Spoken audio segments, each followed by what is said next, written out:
if we did get this plane from anybody, like it could be from the UK, whatever, we get this plane, it has to be retrofitted by the same people who can't deliver the Air Force One on time.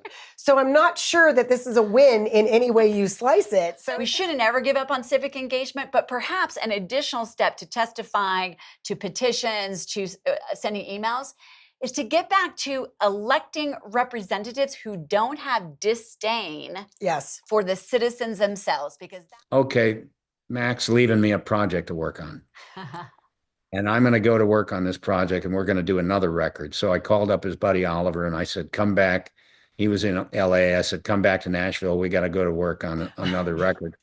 And that's Resurrection and Revival Part 2. That's great. And now both of them are selling at the Gary Sinise Foundation. I think we've sold, between the two of them, we sold about 7,000 vinyls. Oh, wow.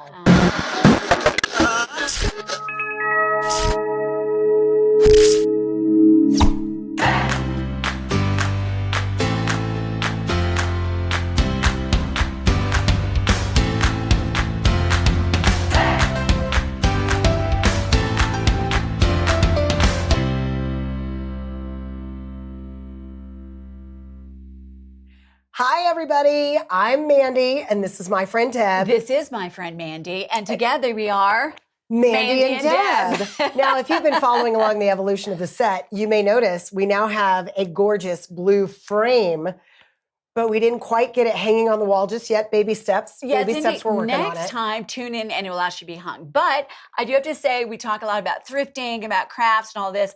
I love a good can of spray paint. So I have spray painted this from a thrifting that has been spray painted. So that's one of my favorite crafts. And I believe her name is also on the side of the Capitol right now as we speak. She's tagging now. That's what she loves spray paint so much. She's tagging. No, we've got a lot to talk about today. We have a super special guest today. We do. Very excited about that. Yes, you're going to want to stay tuned because coming up in the We've Got Stuff, it's not so much stuff as it is an inspiring story, a lot about entertainment. We'll have a good friend, Gary Sinise. You may know him as Lieutenant Dan. He'll be joining us after this opening segment where we talk about issues. We've got issues. Wait, yes. Click the clicker. Okay. I'm sorry. She's clicking the clicker. It's fine. They won't let me have the clicker. We've got issues. It's official because it switched. Now, really quickly, I want to do a quick tariff update, only because it's not going to be the tariff show, trust me. Since our last visit together, big developments in that we have a pause for 90 days on Chinese tariffs because the president, I believe, has been working towards that end the entire time. So I'm super excited about the fact that we are now going to have a little bit of relief, but this is kind of where I thought it was going. I'm not sitting here saying I was right, and I still have no idea what's going to happen next. But good news, if you'd like to buy cheap Chinese goods, they will remain relatively cheap for the time being, and we'll have to see what happens in 90 days to see if we can get a really good trade deal with China, which I think all of this that's all it was about. I think, and remember, if you do get cheap Chinese goods, you can spray paint them. Yeah. No, but I do think it's interesting. I think oftentimes we forget that this is one of the first presidents who has a business background. Usually it's someone who's come up through, education or legal firms or whatever else like that. And he is the gentleman that always says, he is the deal maker. He's the one with the art of the deal. And you see this not just on China, but he also just made a deal with Great Britain that is very advantageous. Also with China. And as we said, many people thought that this would go on for a long time, but we've talked to some China experts who said, China needs our business. Yeah. So it, can seem scary to take the bold stand, but it's worked out in this situation. It's been fascinating this week to watch Donald Trump go to the Middle East as well. Talk about an upending in Middle East policy that I think is way overdue. Yes. I mean, way overdue. So we're seeing a different kind of presidency, and to your point, it's less about trying to project our own liberal ideals into what kind of deals can we do to make both of our economies sing and elevate people, because people are far less likely to engage in warfare if they have a good standard of living. Without a doubt. And then on top of it, when you look at his trip to Saudi Arabia, this is the same president that actually did the Abraham Accords, the first time in history that the lighting of the menorah happened at the Wailing Wall at the Temple Mount with members of Bahrain and UAE. And he's trying to work on a similar agreement with countries like Saudi Arabia. And let's be honest, that is a region that has a potentially nuclear-powered Iran, and we've got to stand with those who are realizing that would be chaos for that area. I'm just going to say this about that. Do it. I still don't trust countries that don't let women drive. I don't trust countries where I don't have equal rights. I don't. So I'm kind of like, I would never, my brother's like, you have to go to Dubai. I'm like, no way, hard pass, not doing it. Yeah. I personally, but in the region, they're incredibly important as we try to figure out how to box Iran in. But personally, I'm watching you. Particularly because Mandy loves driving, and it might be illegal in Saudi Arabia the way you drive, and not for your gender. No, just kidding. But I do believe it's like the Reagan phrase I always loved, even with the Soviet Union when they were ending the Cold War. It wasn't that there was a trust, but it's trust but verify. Yes. Somehow we've got to make a difference, because what's been working in the Middle East for decades and decades and decades has not been working. So I think that's important. Can I say one more thing about the Middle East? Yes. We have to talk about the fact that the president, who I just said, has had this amazing run this week of, talking to countries we don't normally talk to. And then he says, oh, by the way, Qatar is going to buy us a new jet, and we're going to use it as Air Force One. And I was like, what are we doing? I mean, it's one thing to have an ally. It's another to say, oh, yeah, we'll take your $400 million plane. Yes, so exactly. One thing I have learned about watching Trump in the beginning of his presidency is you can't ever take what he's doing the first time at face value. Like there's always a means, there's something we're getting to. But I got to tell you, this one made no sense to me. Well, especially because Qatar is known to be a backer of terrorism. Oh, yeah. Hamas, all this. So if anybody has okay. ever seen Air Force One, the movie with Harrison Ford, I do not want the President of the United States flying on a plane from a terrorist-backing country. Yeah. But, the other story that I find interesting, believe it or not, on Mandy and Deb, we have spoken about Boeing now twice, because Boeing was supposed to build the new Air Force One. It has been delayed and delayed and delayed. And then there's the same ones that didn't make the trip basically to SpaceX. SpaceX made it in their place. So you also have to look at, okay, why aren't we able to, in the United States of America, make our own Air Force One? That's a problem right there. Here's the irony of this entire thing, and it is, if we did get this plane from anybody, like it could be from the UK, whatever, we get this plane, it has to be retrofitted by the same people who can't deliver the Air Force One on time. So I'm not sure that this is a win in any way you slice it. So it's just, this one confused me. I just was like, I don't even know what to do here. Yeah, no Qatari Airlines for the Air Force One. So another one, I know, Mandy, you've been watching. Now we're switching here to media because it's an issue a lot of times, the P. Diddy trial. You guys. I don't know if you have been following along with this, and if you aren't, I can't honestly say that you should, okay? Because some of the testimony has already been so vile, and the prosecutor released 15 minutes of video of this guy, Sean Diddy Combs, beating his then girlfriend in a hallway of a hotel. Everyone knew. Mm-hmm. Everyone knew he was abusing these women. Everyone knew he was a horrible person. Everyone knew what he was doing was wrong, and nobody said anything. Yeah. Nobody ever stepped up. Nobody ever said, we probably shouldn't do this. Mm-hmm. So this trial has been so salacious and so awful and horrifying. And Cassie, I try not to judge people, whether male or female, who are in an abusive situation. Right. Because there's a lot of psychology of that is very complex and very difficult.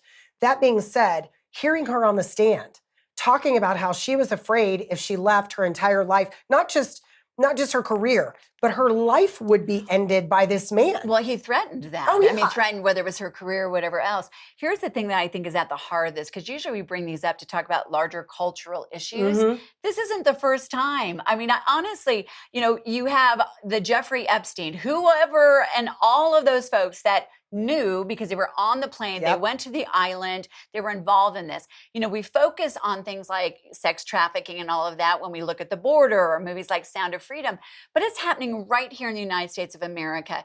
And I think of another one. I'm a recovered actress in my left brain, in my right mind, I often share that, and, from Colorado. But I was in the same larger reception one time with Harvey Weinstein. Ugh. everyone in Hollywood knew. And I think it's not just the music business, the entertainment business, but we as a culture need to just have cohesive integrity on these subjects. If we are supposed to pay attention to women, which we should in the Me Too movement, well, then let's really pay attention to them. Everybody knew that was going on with Harvey Weinstein. You know, when it comes to girls' sports, it's like, listen to them there also, by the way. That's not a cohesive, listening to women in these abusive situations. For me, it's about the power aspect. You brought up Jeffrey Epstein, not famous at all, but very well connected, knew all of these actors, knew everybody. So when you have that level of power, people are afraid and cowardly to say anything. They're afraid to come out because they know that they have powerful people on their side. I am going to tell you, and this is probably going to be wildly offensive for some people. You know what I thought? I'll cover my ears with you. I won't be graphic about it, but we all remember when Donald Trump was caught as a candidate on tape saying, when you're rich, you can just walk up to women and grab them by the you-know-what. Yeah. I mean, there's a little bit of that going on here because powerful people it's far easier for them to convince someone to do something they wouldn't normally do because of that power dynamic. Yes, but this trial, I mean, I'm appalled beyond what I thought was possible. It was way worse than I thought it was. Well, and I think here's what's interesting. I do think there's an opportunity for a shift here in our culture, because when Harvey Weinstein finally went down, that was the signal to everyone in whatever powerful position, no one is untouchable. Right. He was supposedly untouchable before that. We need to stay in that place in our culture now. And then to the other point, all of us can, even though we're not those things, have the courage to speak up no matter the cost. If we see something, we know something, or it is happening to us. That is part of it as well. One of the things that I think is going to come out is how many people Sean Combs threatened and how many people he had. It seems, and this hasn't been testified to as of yet that I know, but it seems that he would involve people in his salacious business. Yes. And so once they were involved, then it gets very difficult to say, I'm going to blow the whistle on this. Right. But you've got to wonder, how many other people are there in Hollywood, in politics, in powerful positions that are exerting or doing similar things and getting away with it for how many years? Yes, indeed. This is decades he's been doing this. And I want to say this about Hollywood too. I mean, there were so many amazingly talented, beautiful young women who were told, and young men in some of these circumstances, who were told this is the only way that they could get ahead. Yeah. You know, it's something where we've got to begin to, or let's say continue the messages that started with Harvey Weinstein and Jeffrey Epstein. Nobody is allowed to do this, and nobody is beyond reach. So I think that's important. I do find it kind of, I don't know, disheartening to hear that young women are still told, come up to my hotel room and we'll talk about a role, and their radar doesn't go up at all. Like, they don't ever say, let's meet in a restaurant. You know what I mean? Let's meet in your office where there are other people. Let's meet somewhere that is more public. And they're still falling for it because there's always that chance, right? You think to yourself, this could be the chance, and this person is a good person. When we need to be doing a better job telling our daughters, please don't put yourself in a situation where you could possibly be victimized because you're trying to get a job or you're trying to do whatever. It's not worth it. And many young women who've gone to Hollywood, people have had them call me because I've said no to some of those things. And granted, I mean, my career did not end up flourishing. I'm not saying that's the only reason why, but we do, maybe it's a cultural shift to let people know there are things that are far more valuable than becoming famous, becoming close proximity to power. Speaking of power, we should do a real quick transition as we wind up the We've Got Issues component. If you're watching from somewhere else, you may know that we're right here in the Independence Institute studio. We love IITV, but that's in Colorado. So we know a lot about Colorado, and the legislature just wound up. We're not going to get deep into the weeds, but there's a bigger lesson about civic engagement that we wanted to share. I am far more skeptical of this entire situation than Deborah is. We balance each other out, Mandy. I'm more jaded because I've been professionally following politics for 25 years. That's what I do on the radio. That's what I've been doing. And I have seen politicians ignore the people. I have seen, and in this last legislative session, there was a particularly onerous gun bill going through, and or anti-gun bill. Anti-gun bill, I should say. It's always anti-gun in Colorado. That's the assumed way to go. Right. But it was particularly onerous. There were a lot of petitions that were signed. And there was a video that came out from the floor as people were testifying against this bill. There were legislators who were taking those petitions and making like origami out of them or cutting them into snowflakes. And I found that to be the height of disrespect. And the bill was going to pass regardless. All of that testimony was wasted. But you had a different experience about a different bill that was just as bad in a completely different way. 100%. And I don't disagree with you at all. And I think what we're going to come to is what do we do with this information? Because it's not just Colorado. It's kind of a case study around the nation. But there was a bill that was an incredible assault on parental rights that would have given the state the ability to come in and take children away from their parents' custody if they didn't agree with a state ideology. In this case, it was the transgender situation. That part got ripped out, which was good. It's still a dangerous bill. It's still not constitutional. But what I did see, I was one of those parents, and my husband was too. We didn't testify until like 10 o'clock, 10:30 at night. But for that bill, for instance, there were over 700 people that signed up to testify. There were thousands and thousands, actually tens of thousands of emails sent to legislators. And then we did a town hall and there were over 100,000 views. I do think that led to the pressure of that portion, the worst part, getting removed. So I think here's the overarching thing before we get on to our amazing guest. The overarching thing to me is this. We shouldn't ever give up on civic engagement, but perhaps an additional step to testifying, to petitions, to sending emails, is to get back to electing representatives who don't have disdain for the citizens themselves, because that was not okay when thousands of people signed a petition and they chop it up into little bits. On purpose, and then put it on TikTok. Okay, do it in your own time. Like, do it in your own private space, but try not to put it on TikTok as basically a giant middle finger to all of those people who took time away from their jobs and their families to come down and testify. That was just really disrespectful. I do agree that things like calls and emails, they do move the needle in a state where there are persuadable legislators. We don't have that in Colorado. Yeah, we don't, but we had enough national attention that it removes some of that. So the challenge for everyone is I just think we need to get back to when we look at our representatives, make sure that they actually represent us. Correct. And they're public servants who want to serve. So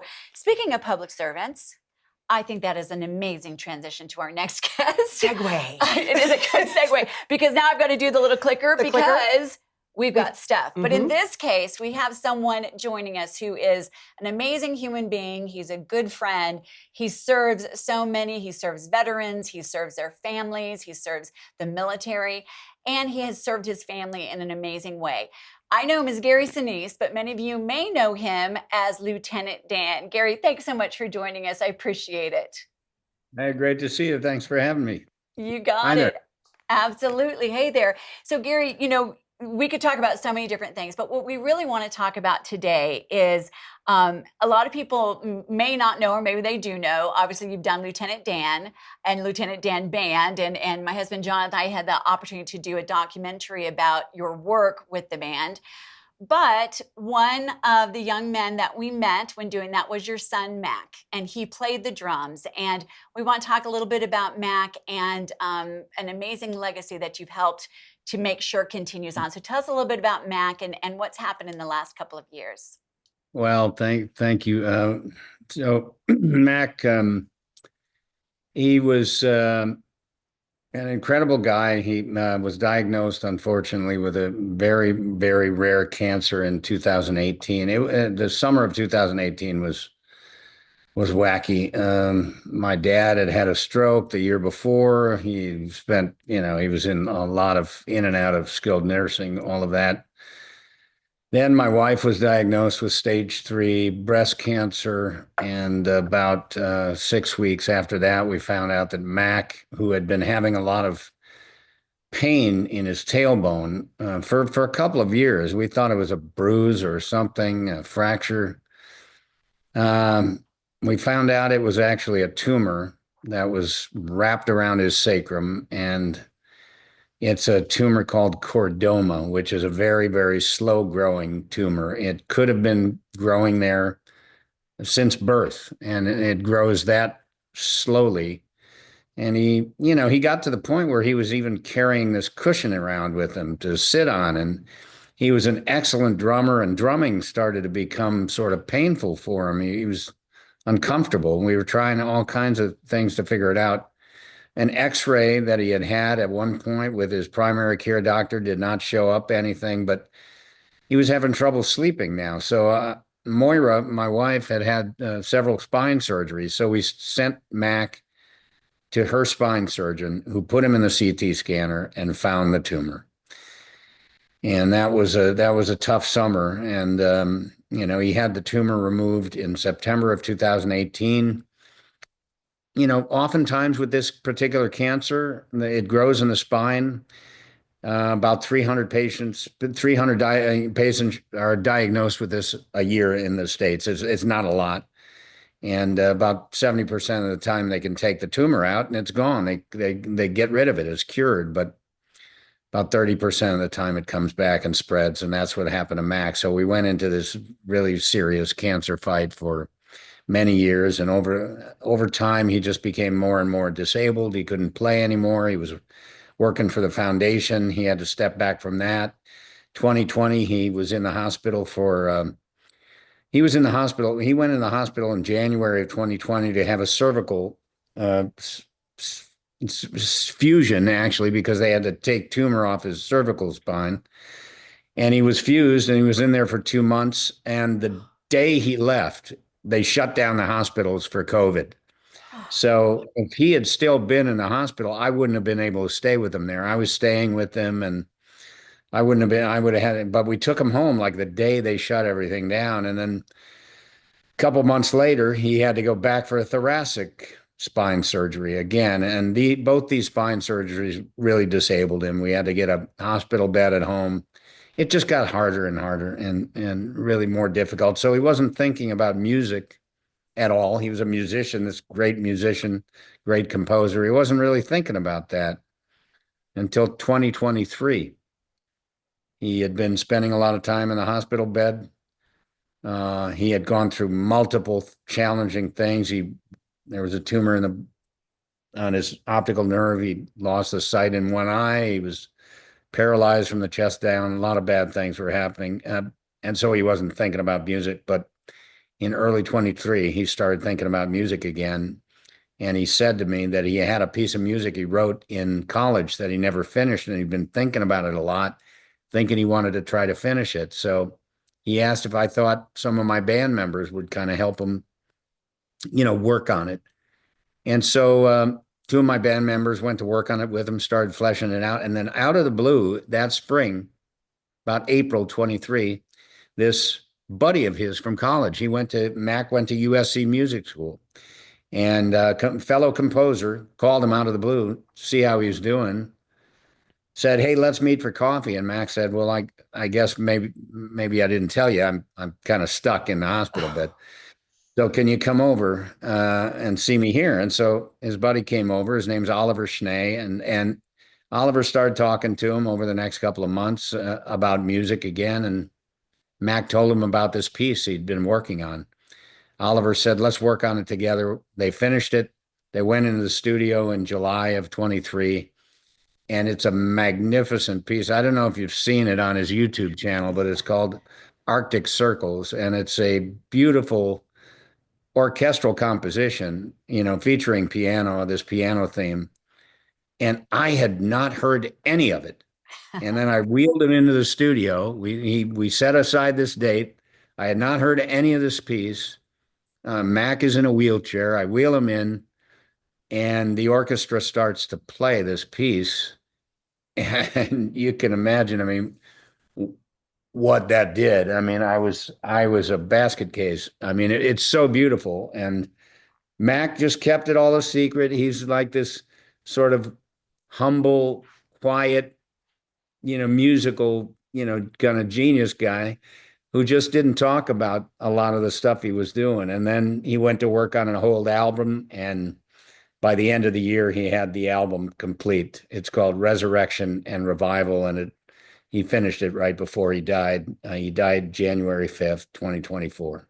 Gary, I read Mac's story before I went and listened to the music. And I told Deborah today, I said, thanks a whole lot. I bawled like a baby through the entire thing because it is stunningly beautiful. And that music, for a guy who was going through some of the most challenging things I could possibly imagine, it's hopeful. It's not down. It's not in any way sad. It's this beautiful song that sounds joyous and sounds beautiful. And it was just, I can't even imagine as a parent what that must have been like to sit in that room and hear your son's music come to life. I probably would have just collapsed on the floor in a puddle of tears. So you're a stronger man than I was. It was beautiful. Well, you could see it on my face in the video. I'm just like, I'm just like, what is going on here? This is just beautiful. And I mean, we were so moved. I was so caught off guard by it. And then, Mac, again, he was this excellent drummer. He was just a great drummer. And he couldn't do that anymore. He couldn't really play anything anymore because his hands were really hard to deal with.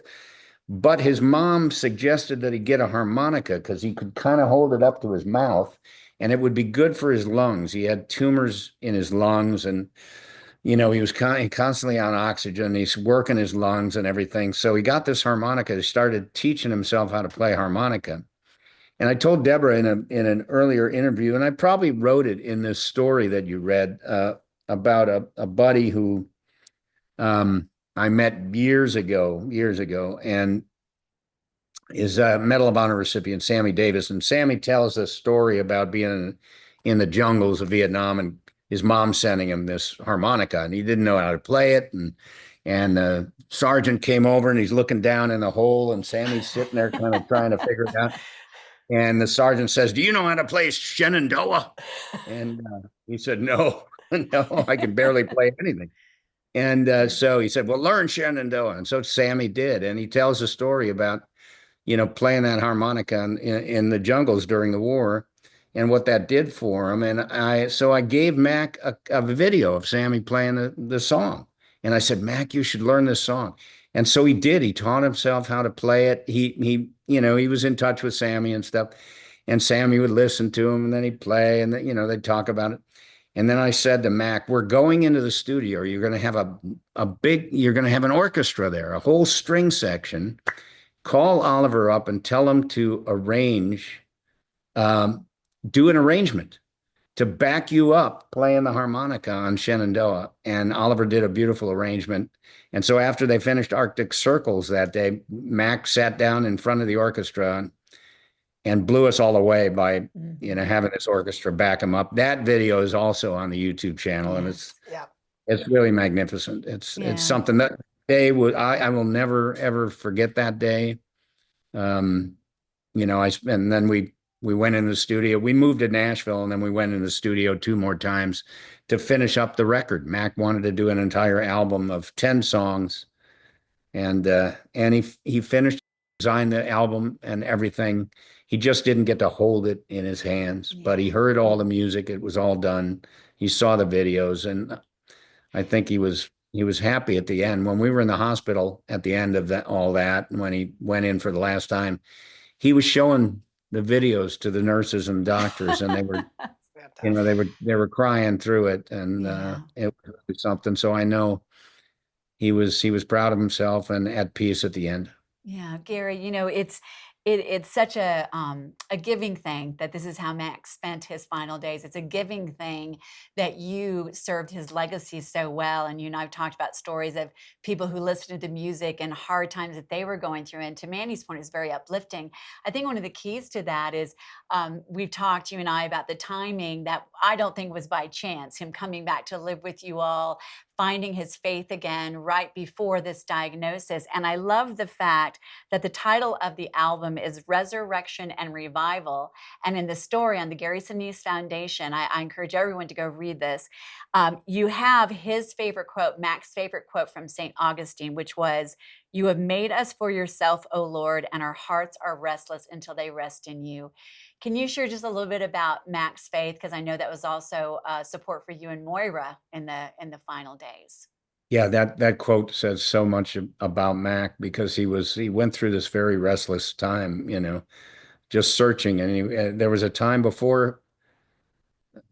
I'm actually writing a book right now, and it's just the story I hope will inspire people who are dealing with this kind of thing. But Mac was going through a really challenging time. He got out of college, he started touring, he was, touring with bands, he was going overseas, he was, and he got to where he was just feeling like kind of lost. He was just great musician and playing, just great, but it wasn't fulfilling. Something was missing.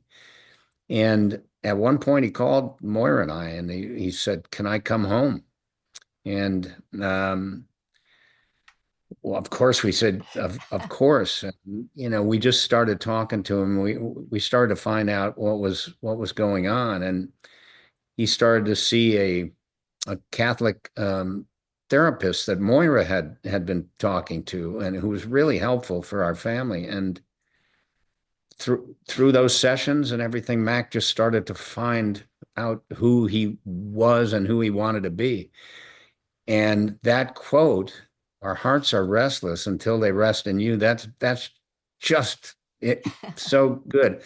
I mean, we have a headstone at the cemetery, and that quote is on the headstone. It was so much about what had happened to Mac. He found his faith again.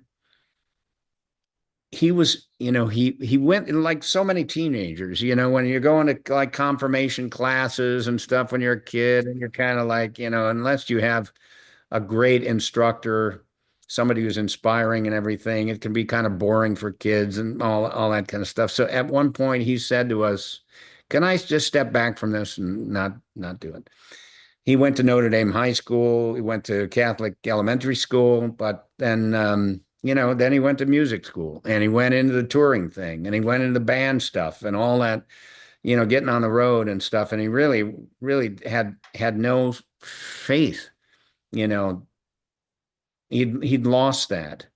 And then when he found this again, he wanted to be confirmed. And 2 months before he was diagnosed with cancer, he was confirmed into the church in this beautiful ceremony by somebody who he absolutely admires, Bishop Robert Barron, who's Robert Barron has a ministry called Word on Fire, and Mac was just inspired by so many of the things he was talking about. And Mac got lucky because he happened to be coming to the church that Mac went to on the day that Mac was being confirmed. So Mac was confirmed by like one of his heroes. And 2 months later, we found out that he was diagnosed with cancer. Wow. And now he had this extra armor, right? This extra strength to battle this devil that was coming at him. And without that, it would have been much, much harder. Mm-hmm. The music that Matt created at the end of his life, the album that he put out, he wanted the proceeds from that record to go to the Gary Sinise Foundation. Tell us a little bit about what the foundation is doing with that. Yeah. Mac worked for the foundation. He came home like right at the end of 2016 and started to regroup. And I had been kind of telling him, can you consider putting your toe in the water at the Gary Sinise Foundation and just come part-time and see what we're doing, and so he did. He came and he started working for the foundation a little bit. He was, really starting to get into it. One of the things I told him to do was, I suggested he get together with our video guys and start writing music for some of the videos that they were making for the foundation. And so he started to do that. And he started to file away, these different pieces that he was working on. He had different pieces that he had worked on from college and everything. And after he died, or right before he died, he said, "Dad, I want to make some vinyls. And because I want to be able to hand somebody, I don't want them to just download the music. Right. I want to be able to hand somebody something that it's a gift." And so he designed the cover for the record and everything. He called it Resurrection and Revival because he had kind of been resurrected and revived himself.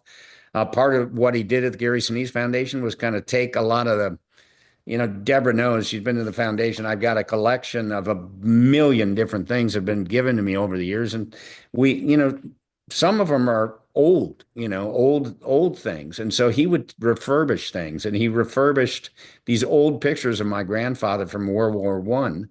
He fell in love with one of them and he put it on the album cover. It's a picture of my grandfather training to go to World War One, sitting on a horse. And he said, Dad, so let's make 100 vinyls. If we ever sell any, the proceeds can go to the Gary Sinise Foundation. After he died, he had ordered 100. I ordered 500. And then we posted a story that you read, Mandy. I think probably the one that you read. We posted that about 6 weeks after we lost Mac. And there was a link. You could pre-order the record if you wanted. And within 24 hours, we had 1,000 orders on there. And I had only ordered 500 records. I had to go like jam into it. Like, we got to make more of these records. So we went to work on it. And, also at the same time, I started digging through his laptop, his Dropbox files, his iPhone, all these things, just trying to find my son in there. And I found all this other music that he'd written, some for the foundation, but other things. And I found charts that he'd written that were never recorded. So all this music, I thought, okay, Mac's leaving me a project to work on.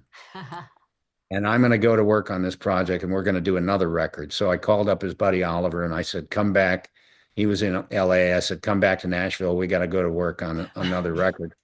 And that's Resurrection and Revival Part 2. That's great. And now both of them are selling at the Gary Sinise Foundation. I think we've sold, between the two of them, we sold about 7,000 vinyls. Oh, wow. Oh, that's And great. people continue to buy it. And the proceeds, as Mac wanted, all go to help our mission at the Gary Sinise Foundation. Yeah. Well, Gary, thank you so much. First of all, thank you so much for joining us. Thanks for what you do. If anyone doesn't know about the Gary Sinise Foundation, go there, because that work alone will bring tears to your eyes, all the amazing stuff that is done. And also they can go there, GarySiniseFoundation.org. We'll make sure to link to it on our social media. Thank you, though, also for continuing the amazing the legacy of Mac, both in his music and his story and his uplifting life that has already brought so much joy and encouragement to so many. And thank you for joining us, my friend. I really appreciate it. Gary, thanks for your time today. Thanks to both of you for having me, Deborah and Jonathan. Moira sends her best. And lots of... Tell her we send our best as well. God bless you, my friend. Thank you. Thanks, Gary. Thank you. Bye-bye.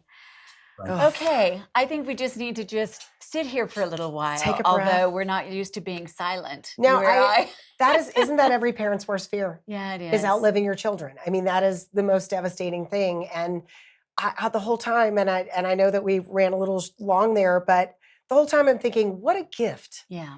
That his son was so moved to create this, and the music is incredible. I mean, it is so good. Yeah.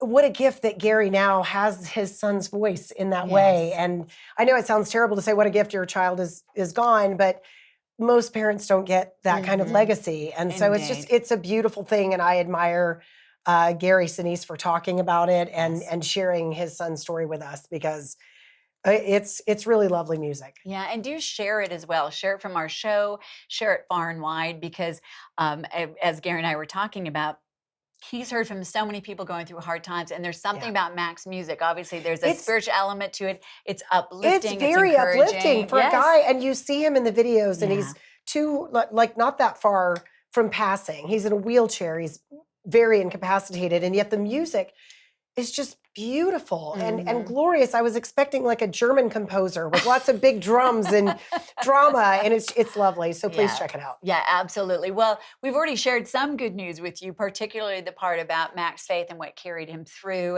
and how Gary is continuing that. But our final segment today is called We've got good news. I have two pieces of good news. Okay, I have one nerdy science good news, because I love weird science things that make our lives better. So this science story, I find it fascinating. Okay, everybody's talking about microplastics, right? Microplastics in the water, microplastics in our brain, microplastics everywhere. So they're constantly trying to figure out new ways to get microplastics out of our water supply, specifically in water treatment plants. So they have discovered that there are 2 substances that do a better job of getting microplastics out of water than any chemical, any whatever they have now. One of them is the slimy stuff in okra. Okay? I love knew okra. I didn't like that. See, but I in love water, okra. it's good. Yeah, I love okra, but it is slimy and gross. But this and fenugreek, it is fenugreek extracts. Okay. So they use the slimy okra slime, whatever that is, and fenugreek, and it gets 70% of the microplastics out of the water. And I just thought that was super cool. And that they're, first of all, using something natural that you can actually consume and it won't kill you. But also, what a creative solution. And Mother Nature often has a fix for the problems that we human beings create. I agree. And we talk about it, by the way, if you missed our previous shows. Chocolate is therapy. Correct. We like to talk about those natural things that are good for you. Hey, so I've got an interesting transition. You talked about slimy things in water. Okay, so my good news story. I cannot wait to hear what she's going to say after that. Hey, I'm intro riffing here. right there. Riffing here. I hope it pays off. Uh-huh. Slimy stuff in water. This next story has to do with jellyfish in water, and here's the reason why. My good news story is about a young woman who is amazing, a 17-year-old California teenager who is the youngest person on her way to complete what they call the top 7 ocean challenges. Now, what's interesting about this is she made the last one through, and she made it through jellyfish. By the time she was getting through, this was off of New Zealand, she was stung so many times, which was her biggest fear. Let me give you a couple other statistics. The water she swam through was the highest ever got was 60 degrees. No, it's very cold. You like a hot tub, we know that. The ocean currents made her swim twice the distance of the actual distance. Again, She'd swim. Again, no. It's okay. Hard pass. We can be inspired by her story without feeling like you have to do it. Okay. But here's the kicker to her story, and it kind of ties in with a lot of what we've already been talking about.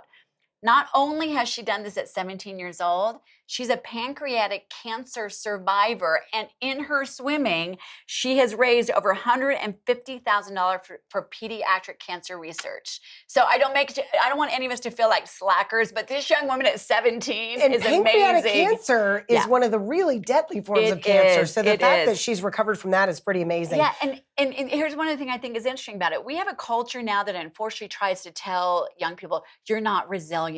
Oh, correct. You've had a bad grade. Why don't you go to the crayon room and play with Play-Doh?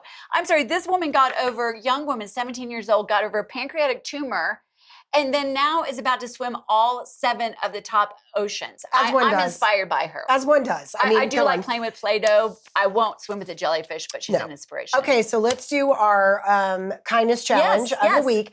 My kindness challenge is a big ask. It's a big ask, but there are always people in our lives, whether they are people who have retired from our workplace or they're people that live in our neighborhoods or people that we've known in our lives.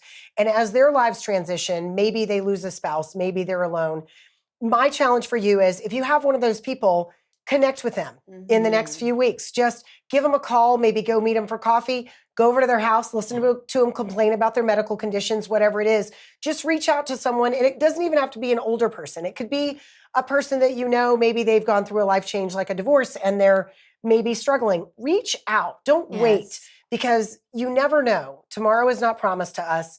And I will tell you, if you wait and then you find out that your friend dies, as my friend Leoma Lovegrove that I spoke of, who did our flag, I spoke of her on the show. I went home that same day. I was going to call her, and I found out she had passed away 2 days earlier from breast cancer. And I thought, why didn't I call her last week to let her know that we were going to talk about it? But I did have a chance to talk to her husband, Mike, who I sent him the segment of the show that we talked about her, and he's a lovely man too. But don't wait. Yeah. Don't wait. I think that is such a great point.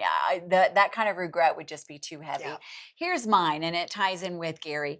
Every one of us, you don't have to have a lot of money to support things you believe in. Even if you send $5 to an organization you believe in, it is amazing how that uplifts people, how it makes a difference. It could be the Gary Sinise Foundation. It could be this cancer research that this young woman did, $150,000. There are so many amazing good things that are happening out there.